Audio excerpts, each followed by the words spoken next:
Welcome to the Startup Grind. Follow Jill at Jillzey.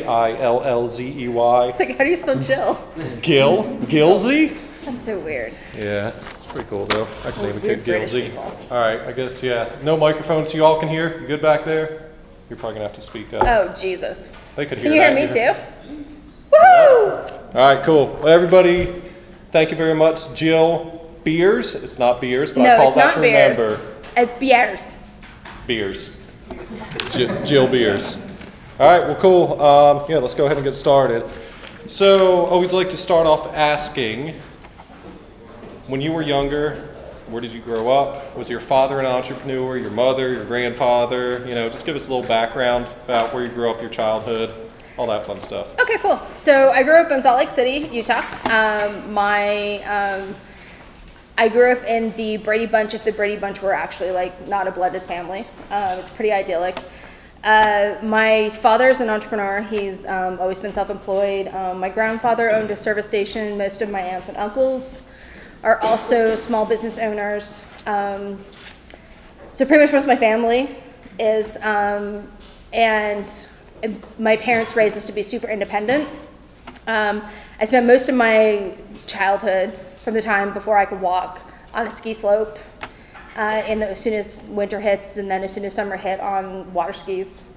We used to spend pretty much every single weekend. My mom and dad had friends that made the season pass at a local resort, so they would slip us in, and so we had season passes the whole time I was a kid. Did not realize when that ended. The reason why is because they found out and they got fired. So, yeah. So, most of my families are small business owners, and that independent streak where I don't take orders well. I'm not a very good employee unless you're my employer, who is not here right now. So I'm a fantastic employee. But this is on tape. Shit. Hi. All right, awesome. So, yeah, you were, is it working? Does this work? Oh, this works. Oh, thank you, sir. Hey. Okay. So, awesome. That's a little bit of your background, Salt Lake City. Yes. So, you were a pretty badass girl, though. You moved to Thailand, I think, when you were 17 to do something pretty crazy. So, I skipped a very young grade that basically meant I could do colors and shapes early. And so I graduated when I was 17, and had the wild idea that if you want to learn how to do something really well, you go there to learn how to do it. It was apparently a circle of friends I have. I have a friend that decided to speak Hebrew, so he moved to Israel for a year. And I decided I wanted to learn how to Thai box. So I moved to Thailand just before I turned 18. And then I lived there for like 8 months or so. Got bored with that because we had a hard time finding somebody who would train me because I'm a girl. Lo and behold. Did not understand that before I left because it's a totally different culture and I was 17. And thought that the entire world, was like me. And then I moved to India and lived in a temple for a while there until I got pregnant and decided to not have a baby in the middle of India. And so I moved back to the States, to Utah, to have the kid who's sitting in the back corner. I was going to say, we can embarrass him right now. Yes, let's totally embarrass him. He's sitting in the back corner. Hi, the kid. So I decided not to have him in the middle of no running water area of India and decided to come home and do that. And then lived in the States for a while until he was about 14 months old, and then we took off to Europe for a few years. So again, independent streak. Yep. So after that, you're living over in Europe. Is that when you started school? Did you start school over there, or why don't you tell us a little about your college? College. So we lived. I taught English and worked in bakeries and tourist shops and anything like that I could get my hands on. Small businesses, because they kind of don't care if you have a work visa, and they care more that I can interact with the tourists and sell more bracelets and candy. So I did that, and we moved around and kind of lived out of our backpack for a few years until the kid had to start school, and discovered that I am not a good homeschooler. So we came back to the States so he could have some structured education, and moved back to Utah. My parents are very much go out and see the world and come back kind of people, so I always had a home to go back to, which I'm sure if we called them now and said I needed a home to go back to, they would send us money to come home again. And then when I went back, he started school and I started school, and ended up going through and did an English degree that is super useful. I'm very well read in an unemployment line. I've never actually used my English degree for anything or any of them, and have a master's in literature and half of a PhD, and then I moved to Charlotte and didn't finish it, much to my mother's dismay. So in college, were you doing anything that kind of started laying down the path to what you're doing today? Yeah, so in college, so in high school and stuff, I played in a lot of bands, and I booked a lot of tours and did a lot of concert promotions, and figured out that I really like building communities. And then in college, I got back into that, and was doing it for the literary community, and doing book tours, and I had a professor who wrote a one-man play and did, booked a tour for him, and various plays and stuff like that. And started volunteering a lot there. I worked with in the 2002 Olympics, when it was in Salt Lake City, as their strategic volunteer coordinator, and helped out with that, and figured out that I really like large events, and I may not be good at taking orders, but I'm really good at giving orders. So I like to, tell people where to stand and what to hold, apparently. So I started doing a lot of that, and building communities there. And then when I came here, it kind of morphed into everything. 20 different roles. Yeah. So what about moving to Charlotte? What brought you, I know what brought you out here, but let's pretend I don't. What brought you out here, and how'd that all go down? My husband, who is not with us today, because I did not wear a sash that said you have plans this evening. So he lived in Charlotte when I met him, and we actually met on Twitter, and it happens. And he lived in Charlotte, I lived in Salt Lake City when we met. We commuted for about a year. This was 2010. And after commuting for about a year, we were about 9 months or so, we decided that it was time for one of us to move. And that's when we brought the kid out to kind of stack the deck and convince him that he really wanted to move to Charlotte. And I don't know how much of this part he actually knows, so he's now paying attention to everything I say. Getting perked up. We took him around to all the really fun stuff that we could think of for an entire 5 days, and let him do took him over to Common Market, because there's nothing like Common Market in Salt Lake where you can sit around and hear live music and drink with kids around with you. Those are reasonably separated things, right? At least, when I lived there. I hear it's getting better. So we took him to Common Market, and my husband would get a beer, and he'd get a root beer, and then the two of them would cover the entire table with their empties and have this little drinking contest all afternoon. And then the music would come on and stuff like that, and let him tour all of the schools and pick a school that he wanted to go to, and kind of stack the deck to make it this is where you really want to move to. And yeah. So one of the coolest things you told me is when you ended up getting married, your honeymoon. Yes. Why don't you tell them how that all went down, because that's some cool stuff right there. So Huh? No, you can interrupt. I don't care. Is that safe? Yes. Oh no, yeah, I'm not talking about it's not, late night. Yeah. So it's Your son's here. I plan a lot of things, and I guess we'll go into this in a bit, but I do a lot of community organizing around Charlotte's tech community. I plan a lot of things, and we just we got married in 2012. which also means I got married 3 months before I planned a huge event for DNC. So I was planning this giant thing that actually took up 4 levels of this building in Packard Place, and obviously with other people. I wasn't doing it by myself, but was helping plan that while planning my wedding, which is a lot. We decided not to plan a honeymoon. So we flew up to Newark. I have a part-time job at an airline that I do very little with other than sit my time out till they let me retire and keep my benefits for life. We flew up to Newark, went to I made a little spinner wheel. Wheel of Fortune style? Yeah.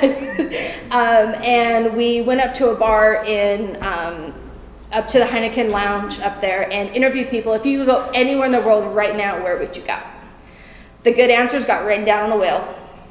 The bad answers, we just felt bad for them mostly. If like the most creative thing you can come up with is Hawaii, that's, I don't know, not my style. But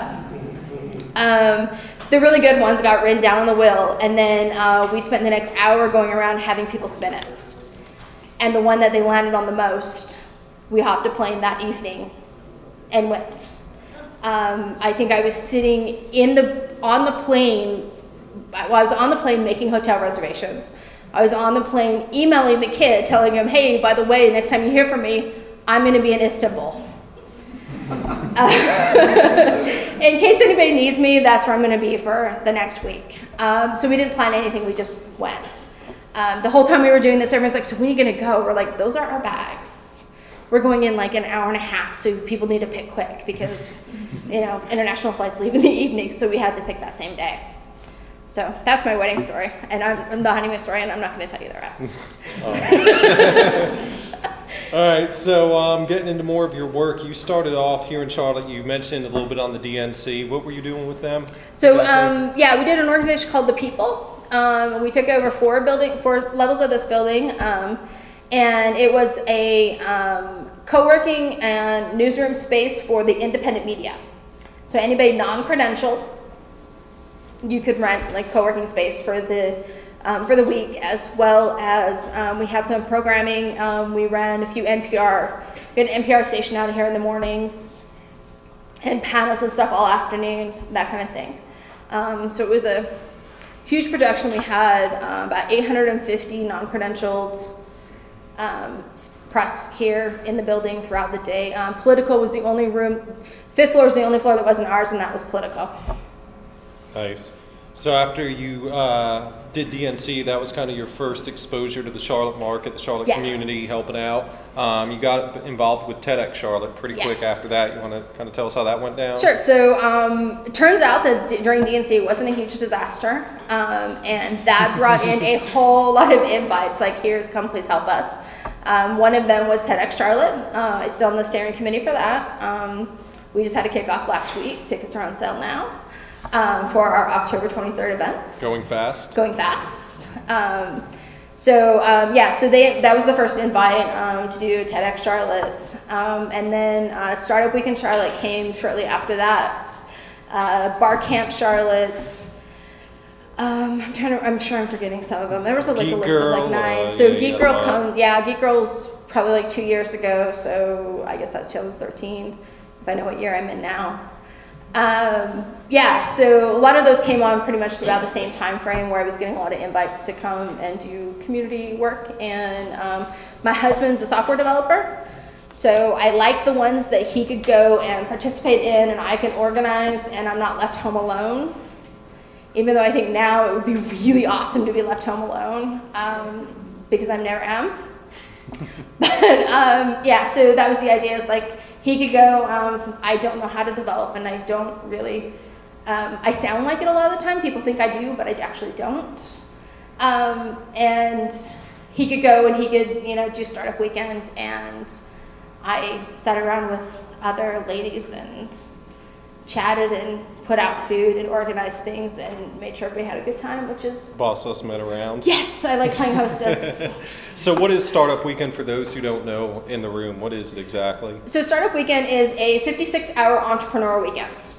It's usually in January, and usually the end of January, beginning of February is our ideal time frame if we can get the space. And 56 hours start to finish. You come in and on Friday night they pitch ideas for a company, and then by the time you get to Sunday evening where we do demo pitches, hopefully you have an MVP. And so it's minimum viable product. Yeah, sorry, minimum viable product. So hopefully you have something to that point by then, or at least hashed out some business plans kind of thing. I've participated in Asheville's for 2 years and organized Charlotte's for, I guess, 3 years now. With Jim Van Fleet. Yes. And Juan's helping out now. With the He'll Van be in Fleets next month. and Yep. Juan Garzon, he's your speaker next week, right? Not next week. Or next month. Yeah. You don't want to do this weekly? I don't know. If you're organizing and doing all the work, then yeah, Yeah, we sure. can do that. One sure. more thing for all Jill right, to you're on organize. board. Yes. Sad as seventh thing to your resume out of your current things. So you're with Geek Girl as well, and I know you travel. We're just Yeah. out of town with them. What's that? And what do you do with Yeah, them? I'm just about to go out of town again next week for them. So Geek Girl's women's tech conferences. We put on, we have 4 of them a year. We've got San Diego, Boston, Charlotte. This year we're going to launch Vegas. And it's mostly like an introductory women's tech conference. We do mostly intro stuff to try to introduce women to not only coding and development and that kind of stuff, but also how to use existing tools. And a lot of small business owners, how to use the tools that are already out there effectively, so you can either minimize how much you actually have to pay somebody else to do it. So what are some of those tools, for example? We do a lot of, we have classes about obviously like social media, email marketing, that kind of thing, how you effectively do email marketing without being a huge pain in the ass to the people on your mailing list, which is a trick. Not sure I have that one down yet, but it's a work in progress always. Let's see, we do some like beginning coding, like intro to, JavaScript, Python, Ruby, all of that kind of, your normal tech stuff like that. And they learn all that stuff in a week's time while they're going on in the. It's a day. It's one really packed day. That it starts really early, like 8 o'clock in the morning and runs till. No, I'm just kidding. I know, right? And then so it's it has usually about 10 tracks, hour-long workshops all day long. Charlotte's will be October 17th at CPCC. Nice. Okay. So after Geek Girl, you got started with them. You started talking with Jim Van Fleet about another project, Code for Charlotte. Yes. Without stealing your thunder, I know that we're the fastest growing community in the entire country. There's Code for America. Charlotte's fastest growing. So Code for Charlotte. Code for Charlotte's a local chapter of Code for America, which is a nonprofit that is basically we're a civic organization that works to use technology to make your interaction with local government better. That's pretty much our whole goal, is to make them more accessible, more transparent, and a better experience to interact with your government. And so we're a local chapter of a larger organization. We're actually just in the process of spinning off into our own full-fledged organization, which is pretty exciting for us. And Code for Charlotte is kind of, other than obviously work, it is pretty much takes over my life, which is all good. Our goal, we got 435 members, I think last time I checked. And we do 4 monthly meetings, and so it's an awesome thing. Bye. My bad. I'm sorry, I had to roll. But You're okay. I loved it. Had a great time. See ya. My bad.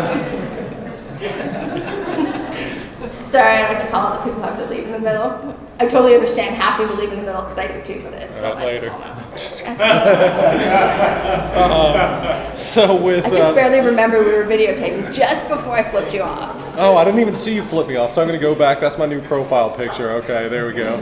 All right, so with Code for Charlotte, you guys have done some cool stuff with the city. Yeah. Like you said, it's I know that you guys had a really cool API that kind of came out. If you want to kind of maybe touch on that. So the API that we did, it is basically if you do food stamp assistance, you have 2 interactions on how to find out the balance. You can go on a website and fill in your 16-digit card number and a 4-number PIN, which is all good if you're sitting at your home on your computer, right? 75% of the people who need food stamp assistance don't have internet at home. So yeah, why are we trying to meet them in a place that they don't actually have access to?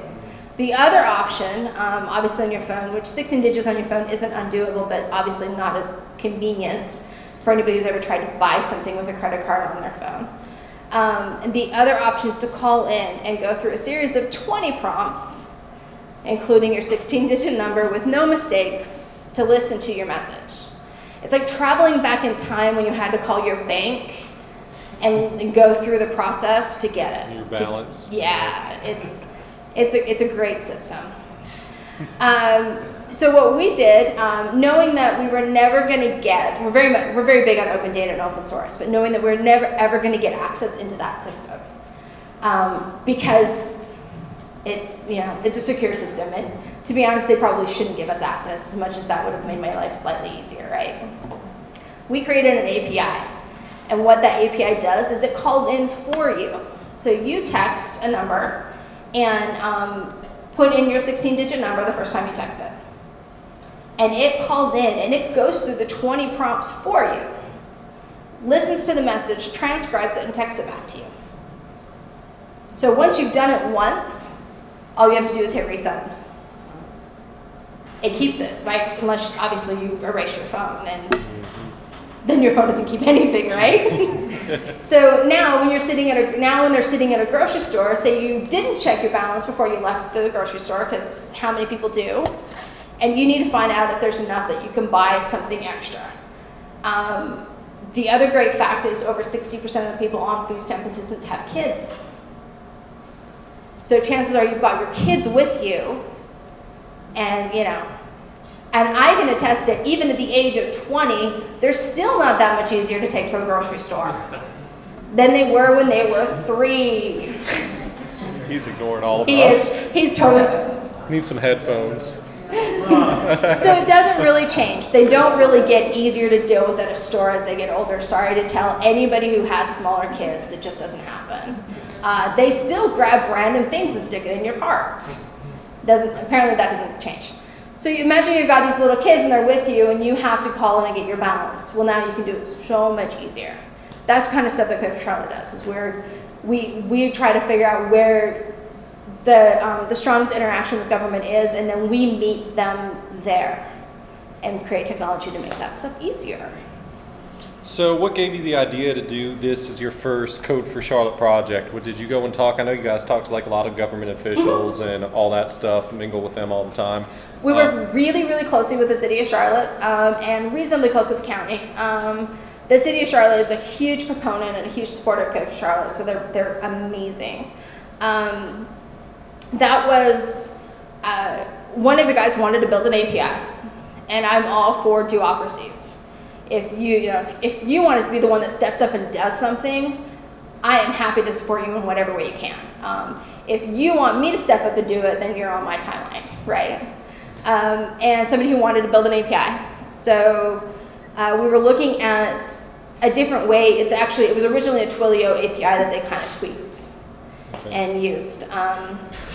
So it was pretty, it was also, we did a lot of like community outreach and stuff and got a lot of feedback. There's a few spots that that seem to be huge pain points for a large community. That happened to be one of them. And it was the easiest, quickest fix, so we did that first.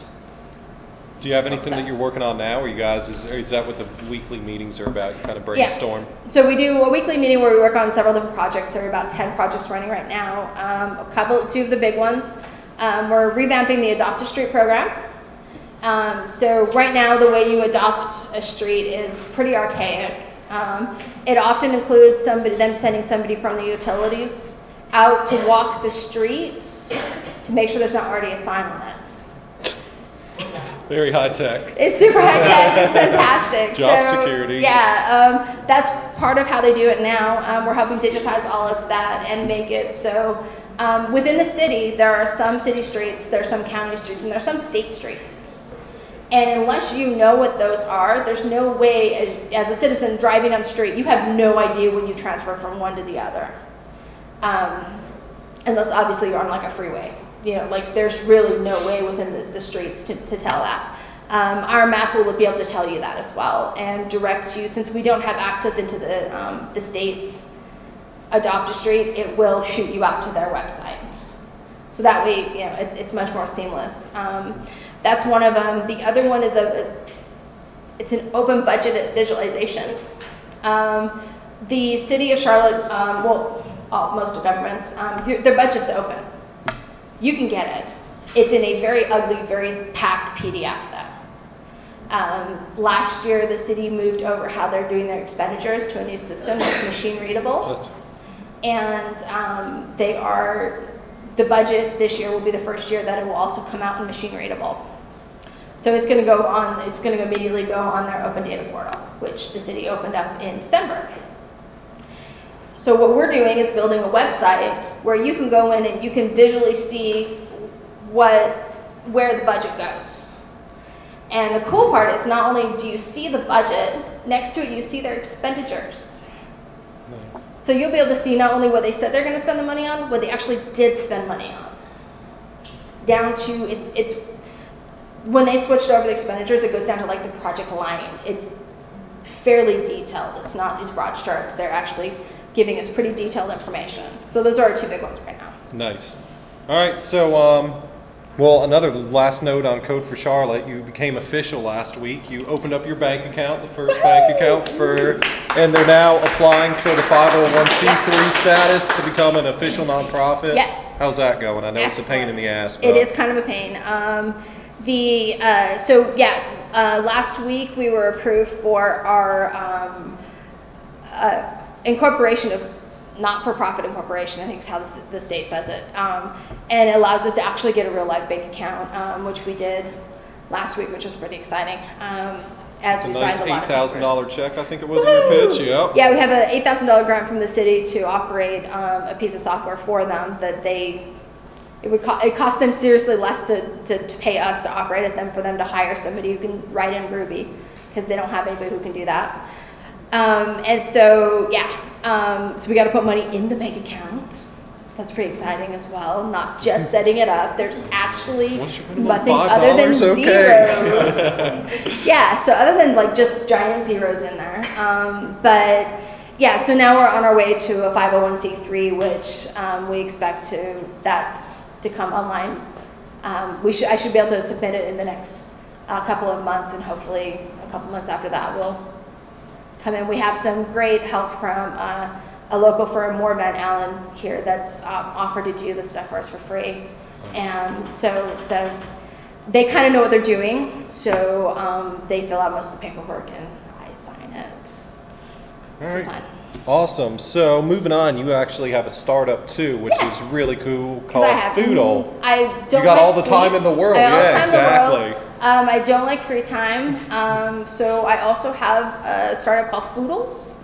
Foodles is a recipe service, but not a normal recipe service, I guess.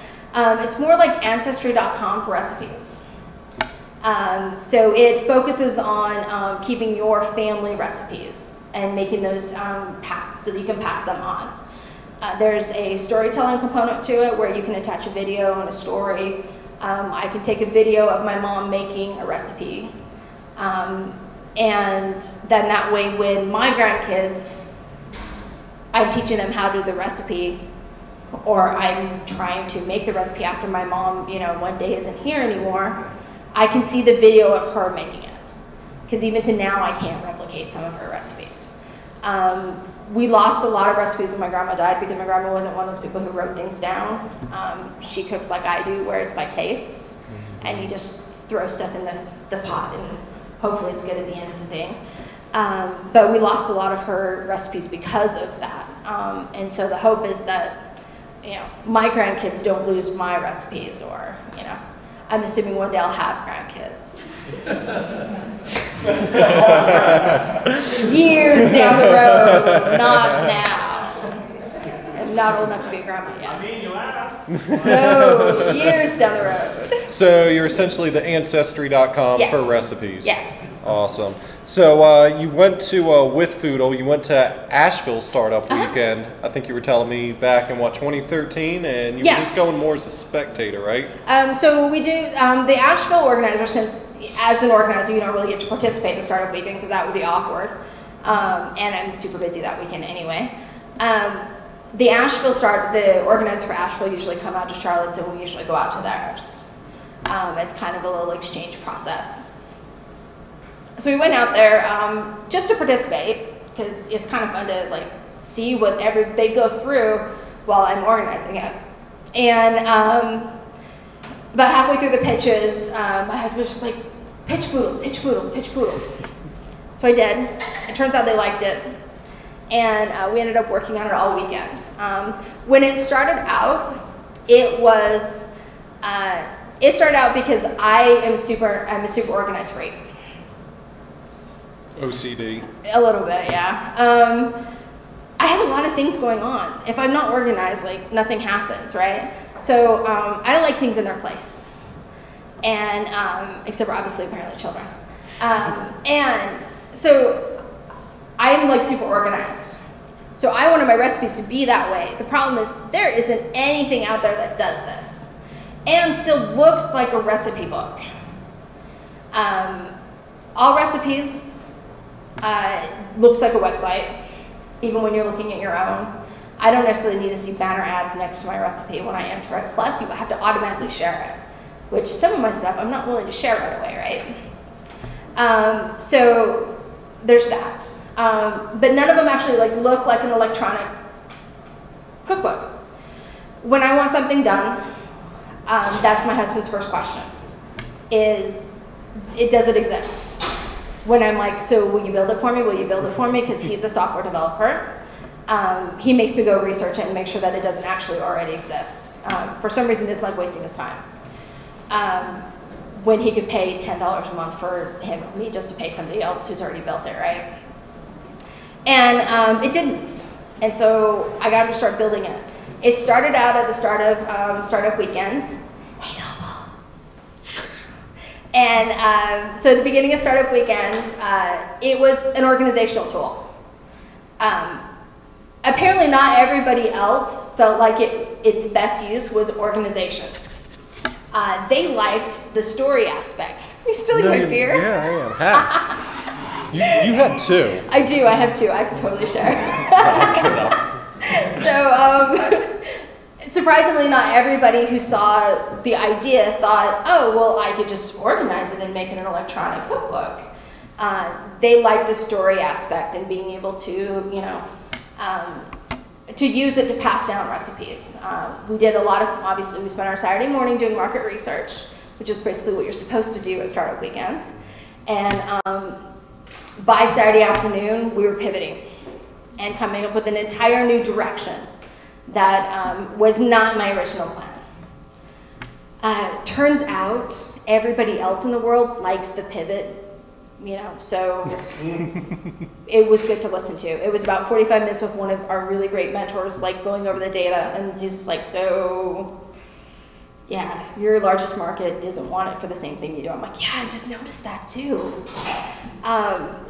Hey, let me rewind real quick. To get to actual Saturday though, you have to have people vote on you. You have to pitch on Friday night, so it's not like everybody with an idea can just go, I'm going to go work on this. They actually have to vote on it. So you made it to that next round. Yeah. So you do the after the pitches. So Charlotte's usually gets around 40 something pitches, and then there's 8 teams. Ideally 8 to 10.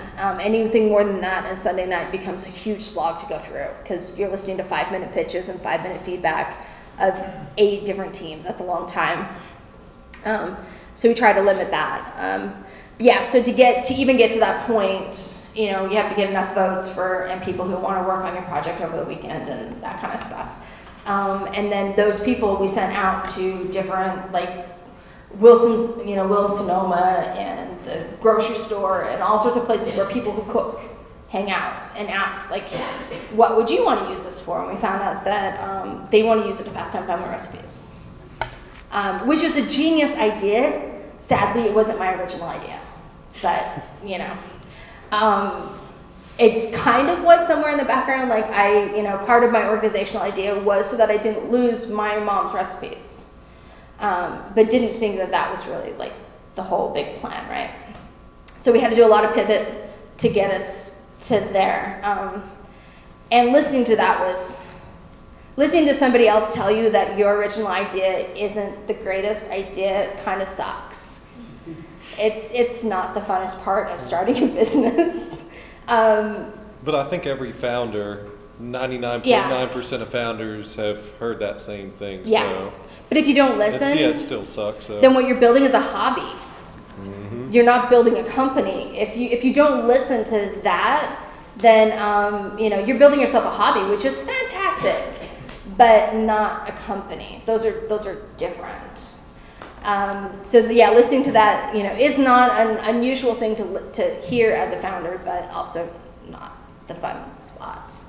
And then I pitched that same weekend. I pitched the idea. I sent a couple of emails out, and I pitched the idea to Ancestry.com, who really liked it and wanted to see the final product. And they have an affiliate program that we're actually running through the approval process with that.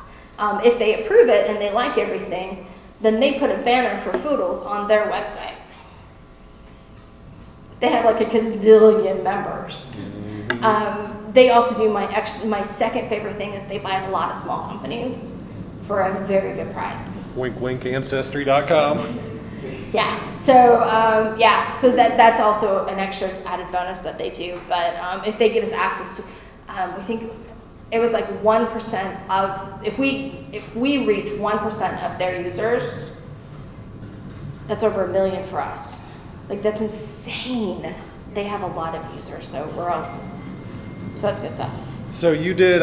You also did a Kickstarter campaign for Foodle, which was successful. You raised. No, it wasn't actually. We did not fund our Kickstarter. You didn't. I told you to read this in the email and tell me if it was wrong, and you didn't tell me it was. So, all right, yeah, it wasn't sorry. successful. We did not. No, yeah, we did a Kickstarter last fall, and despite the huge amounts of prep work we did and a lot of 80% of like a Kickstarter happens before you ever hit go.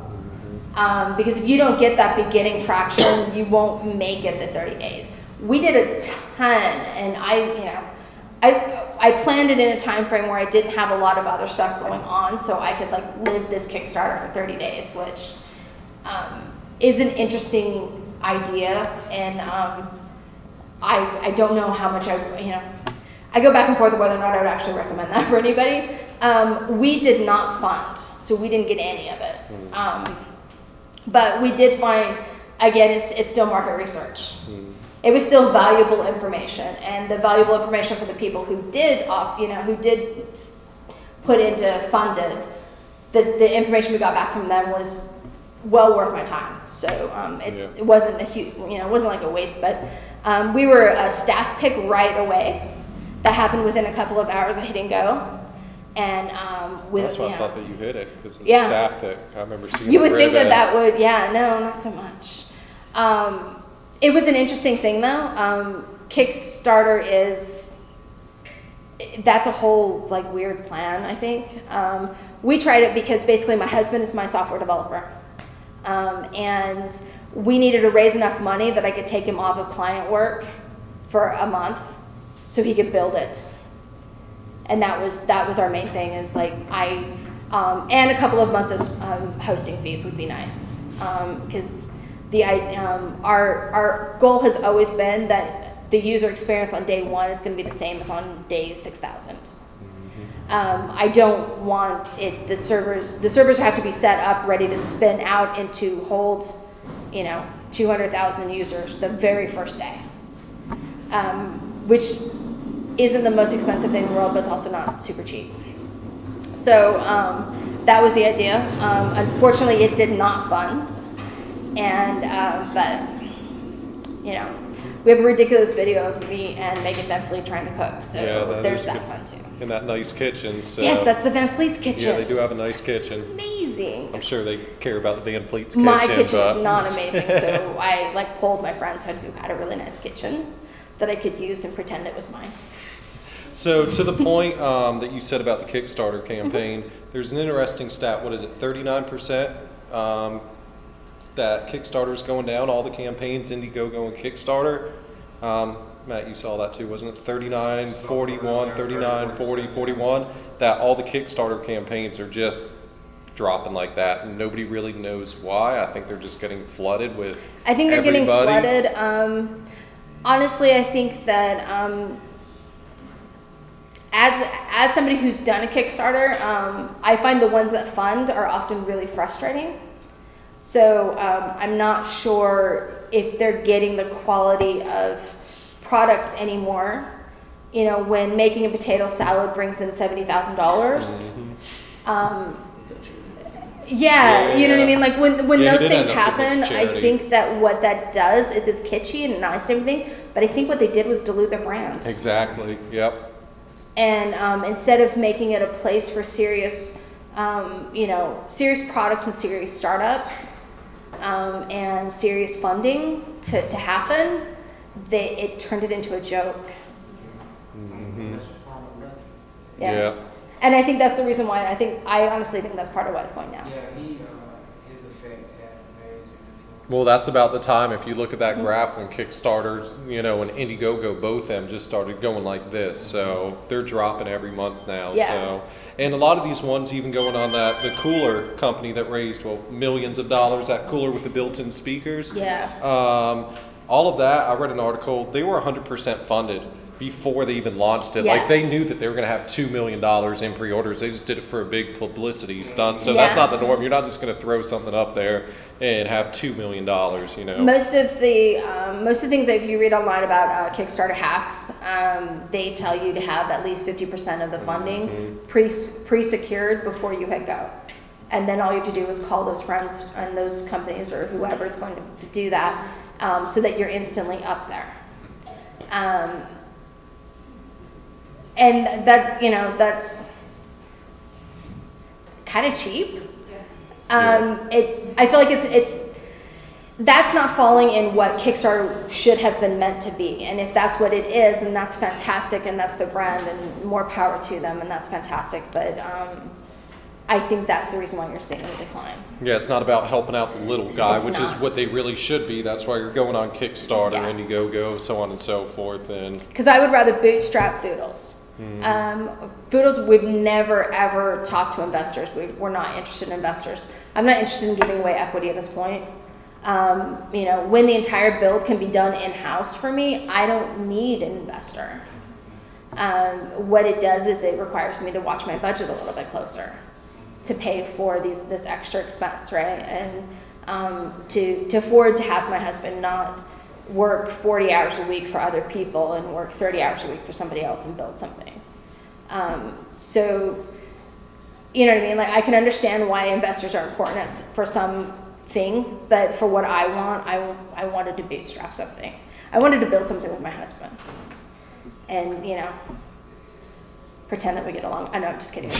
But you know what I mean? Like, I wanted this to be, it's a company about family recipes. I want it to be a family company, not, and that's when we're like, well, let's try Kickstarter, because, we'll see if it works out. so where you're at now is Tortney, your husband, Yes. is sitting there working on it, and it's just obviously going a little slower, but Yeah. you're still looking to launch The this build's year? a little slower. So we're thinking third quarter of this year. Nice. It should be out in the world itself. We've given some aspects of it over to beta testing to see if my mother can break it. Because if my mom can figure out how to input a recipe and not break it, we did good. That's exactly what I did. Yeah, my mom Beta can break testers. almost everything. She's officially not allowed to touch actual computers. She's only allowed to touch a Chromebook now because it's difficult to break. It's difficult to break a Chromebook, so that's the reason why I've moved them all to that kind of system because my parents aren't technologically advanced. My mom still has no idea what the hell I do all the time. Well, you said she's going to watch this too, so your She mom's going to will. see you So hi, flipping Mom. me off. You know? She will not even be remotely surprised. She's going to be Okay. focused on what color my hair is, so she won't even notice the rest of it. Good, good. Yeah, that does Yeah. change. I mean, I see you, I feel every couple weeks now, and I never know what color it's going to be, It's- so. I usually don't. Yeah, so she'll be focused on like what I'm doing to my hair. She's not even going to, Okay, okay, good. Yeah, she might scowl about your beard. Nice. Because, So, going back to anything else on Foodles, I mean, that's it, Q3, where we can expect to see Q3, something. you should be able to see it live in the world. We're still checking our price points. I think it's probably going to be less than $5 a month. There's some collaborative aspects to it. Is that per family member? Like if your mom wants to join? So, I think so. so she would pay the $5 a month, you pay the $5 a month type thing? Yeah, I Or- think so. Okay, yeah. I know you're still working all that out. We might do like a price break if you have multiple family members show up where, like I pay $5 and I can add my mom for an extra dollar or Yeah, something, yeah. or something inexpensive. I want people to have family members on there because that's part of the cool thing. One of the other cool things that it does a lot of magic stuff that my husband would kill me if I told you all of it. Actually, no, we're not allowed to mention where the APIs we can't say are. what API it is. I know what that is. So he's found an API system which I actually don't know. I know what that stands for, but I don't really know what internet magic that does. What it does is when you enter the recipe ingredients, it creates a nutritional section for you. When you go in and you adjust those ingredients, it automatically adjusts your nutritional thing. So that fixes for you. He also has figured out how to, when you go in and you enter a recipe, you enter like this recipe serves 6. And now I have a dinner party of 12. I can go in and do 12 and or like 13. Do an odd number, then math sucks, right? It will fix your math for you. So he's figured out how to do like magic stuff like that, because that's kind of how he works. And that was actually done at Startup Weekend, right? Yes. Where you did that. It was a very frustrating starting weekend. Because we completely pivoted and got a new system. What I needed at the end of it from my developer was a prototype. What I did not get at the end by my developer was a prototype. Instead, I got these really cool new features. So obviously in the long run, that's a fantastic thing, right? Because these features are cool. Some of the stuff that he's figured out how to do was very cool. But he spent most of his weekend nerding out about APIs and features for the system and how to build them into it. So that was a slightly frustrating thing. Totally worth the time though, because in the long run, that's really what you need. Yeah. Cool features will set you apart, right? But yeah, so he's doing the build. He also does the design. So like if you go, he also really likes short URLs, so it's foodl.es. So the internet thinks we're in Spain. But whatever. So Did you have to get a address? Because I know with some countries, to get their domain, you actually have to have an address there. Spain doesn't care, apparently. I did one in Canada. I just typed in some random address and went on Google Maps, and they're like, "Okay, cool, it's .ca," and I got that years ago. I was like, "I wonder if this is Montreal address," and they took it. Yeah, so. Spain doesn't care. I think some of them probably do. Yeah, but Yeah. if he did that, he didn't tell me. So if he did, oops. We're not actually in Spain. But you've been there, and that goes Oh, back. yes. You've traveled a lot. We went to that, and we'll get ready to wrap it up and do some Q&A if anybody has questions. So you've been to what, 65 countries? 65 countries. And my favorite story is the stolen chicken. So you have to tell that. Okay, so I've been to 65 countries. I do most of my traveling by myself. That's that independent thing. I also, I like not having a plan, and I like being able to do whatever I felt like that day. When you travel with people, they like plans, they like schedules. That's not so much mine. She's shaking her head no, but I'm like, Yeah, I like to just kind of go and see what mood I'm in that day. So I was in Venezuela, which is the only place I've ever been held up by a machine gun. We were on a bus that looks exactly like they do in the movies, where there's lots of people, kids on the roof holding on to like the frame, and all the windows open, live chickens. Exactly what you think of on a movie, it actually exists in real life. So we're on a bus going out to a spot in the jungle so I can go mess around in the jungle.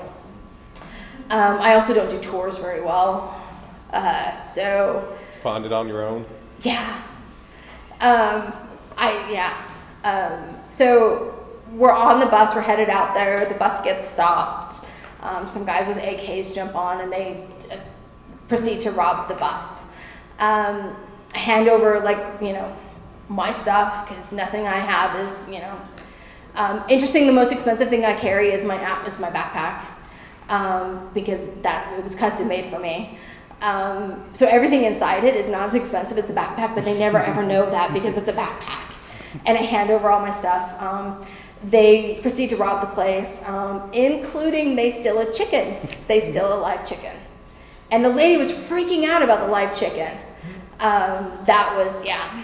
She wasn't freaking out because of the AK-47. No. She was freaking out because she They were lost all her very calm with chicken. the AK-47. And yeah, for the most part, they were very calm about handing over their stuff. It was until they went to go take the chicken. Everybody freaked out. Everybody freaked out about the chicken. You can take my Crossed the laptop. line now. Yeah, you can take my laptop. You can hold a take gun our at my head. watches. Yep. Nobody cares. You take the chicken.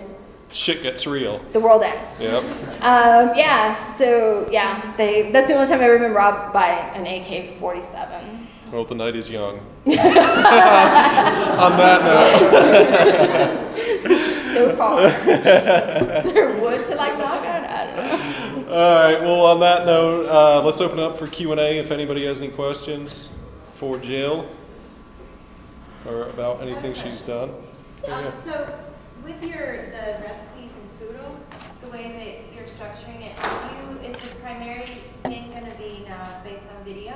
Like, or are you still going back to your original plan where you have the recipe for organization and sharing with friends and family, or how much are you focusing on the video, and then how does your hosting and how do you store that video?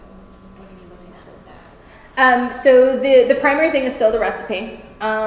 It's still, like, when you flip through it, it looks like you're flipping through a recipe book. It sorts by tags for, like, as you would as categories in a recipe book, right? The video is, you can attach one video to each recipe. Okay. And so the video itself is connected to a specific recipe. We haven't fully hashed out if every recipe is going to, or if there's a limit, like you can attach, you know, 10 videos or 20 or 30 or 100, and if there's a price difference. From storage-wise, it's super cheap to store them. It's the spinning up the servers for you to stream them back. Mm-hmm. That's the part that costs money.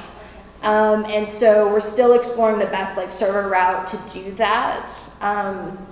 And you know who we host with.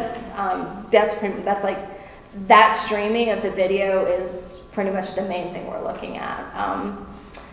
As far as I know, he hasn't made a total decision. He's still testing different server systems. My husband's very picky about the streaming video and speeds and lag. He's a gamer, so lag is an ordeal and a half, and so he's very conscious of the videos having a lag when you're watching them as well. Yeah, because you obviously can't embed it from YouTube because then the recipe would be open to the public. Yeah, I mean, I think that there's obviously, will allow you to embed it, but then also, you know, attach it. If you just want to embed it, then that's fine. Yeah. You know, and that's all great. And chances are YouTube's not going anywhere. You know, I think that Google thing that owns them is going to be around for a while. Really? Yeah, Google owns them. Interesting. Yeah, so I think they'll be around for a bit, which, you know, I suspect YouTube will be around for a bit as well. So you can attach it that way, which would be a workaround if we get, like I say, if we decide at your base rate, you can do 20 videos, but you really want to do like 50, but you're willing to put them on YouTube, more power to you. Make the settings so that they're private on YouTube. Yeah, exactly. Or only view through the URL, maybe the URL can only be found on your site. Yeah. Mm-hmm. The only, I think the only problem, not really problem, but challenge we had with that was the backup. Because this is a place that you're storing things that matter to you, we want to make sure that there's a backup system. And that once, just like you should go in and back up your computer, you go in, you back up your recipes. And the best way to do that backup if we're not hosting the video. Right. Yeah. We don't have any set answers. We're still looking at trying to figure out how the best way to do that. Where are you hosting right now? That's a really good question. I actually don't know. I can tell you. Yeah. I'll look it up while the next person asks a question. I don't have my phone.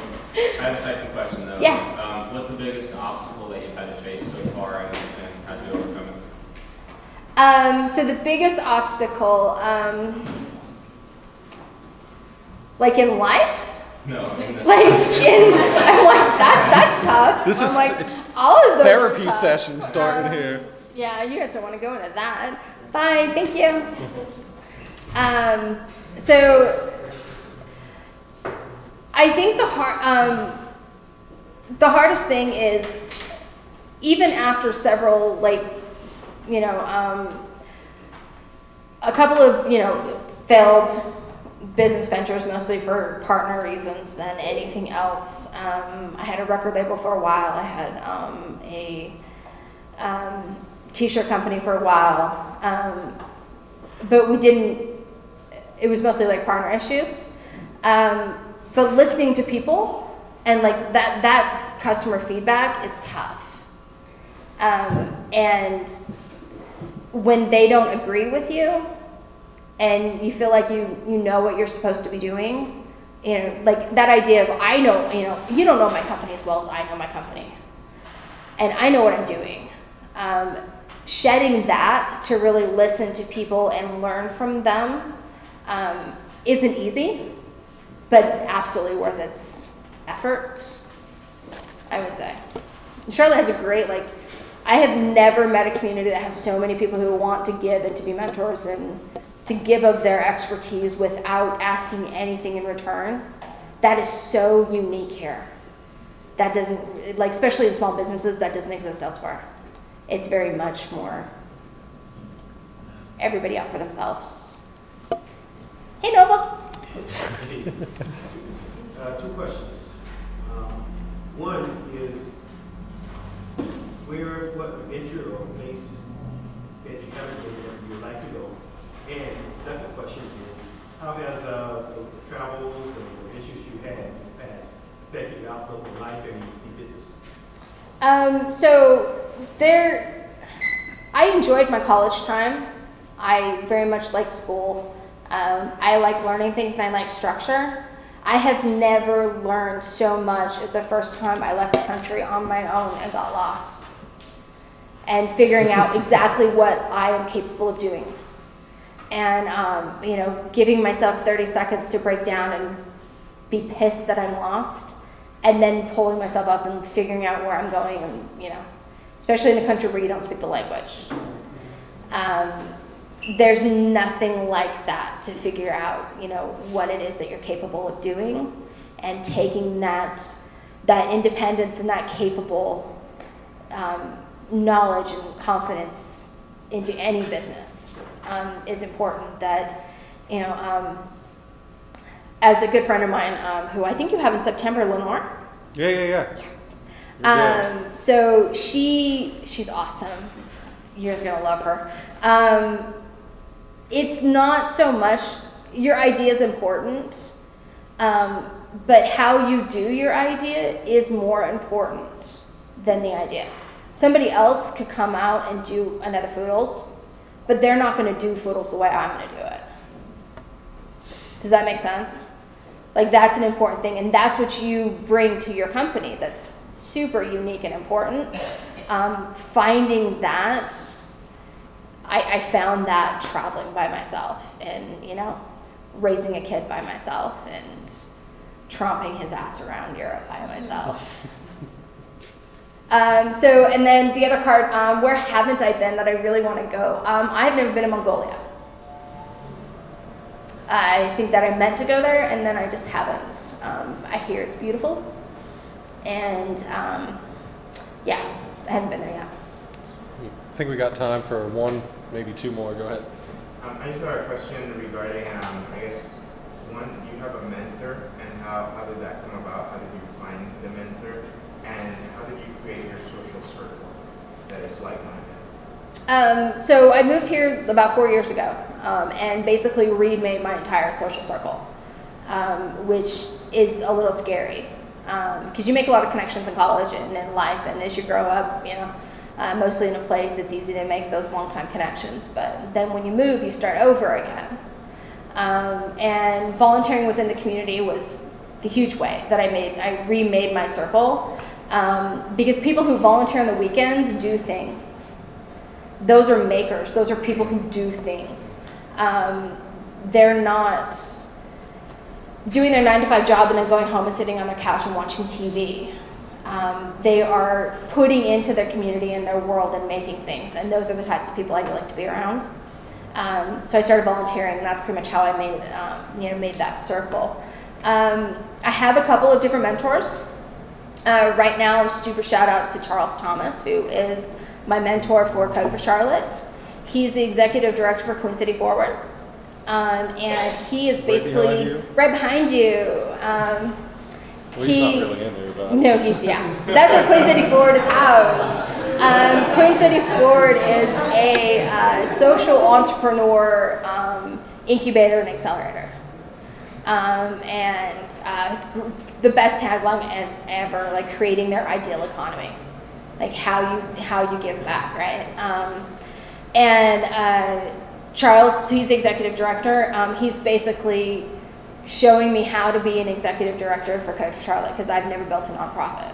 I've built companies, but I've never built a nonprofit. And it's a completely different headspace and a totally different way to ask for money and where to do that. And he's been fantastic. How he came about, Code for Charlotte just finished Impact 3, which is one of their accelerators. But it kind of happened before that, because he was the one that told me to apply to it, and then extended the deadline because I'm a slacker. So so I felt like we were pretty in when he called me and said, "Hey, you didn't apply yet. I extended 24 hours, so we'll do that now." But he's fantastic. He's a huge supporter of anything that improves Charlotte. This is also his home.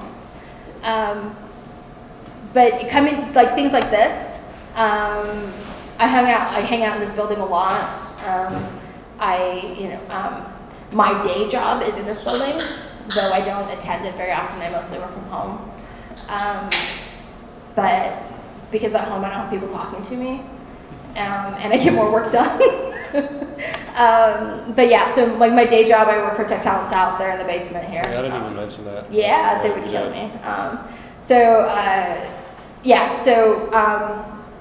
But I hang out in this space a lot. I meet a lot of people. Like, Charlotte is the most open community I've ever experienced, where people with more business experience and have built companies want to give back, and they want to help young entrepreneurs, because they can see that that's ultimately how you make this a great place to live. You can't just do this with large corporations. And the city even itself has got some great economic growth stuff with the chamber and stuff that help diversify the economy here, because you can't survive on just banks. That's like asking to be the next Detroit. When you put all your eggs in one basket, it's not a good plan. Last question, if anybody has one. 3, 2, okay. Just, you mentioned working with Ancestry.com. How did you make that connection? I might have missed that. I emailed them. Oh, you just emailed them. I just emailed them. I'll email it here. I have people here, my name's Jill.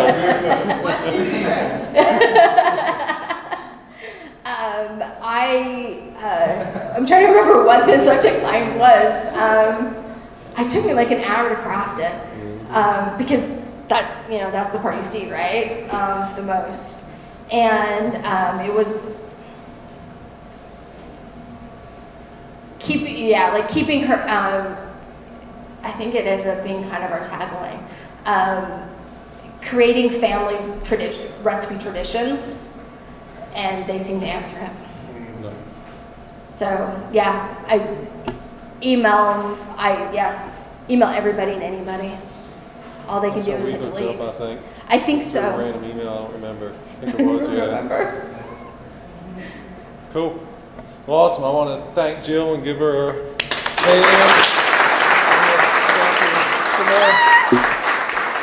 You'll never guess what it is.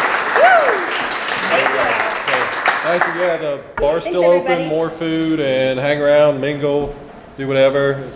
Jill for didn't answer listening. one of your questions. Yeah, go ahead, ask her. I didn't know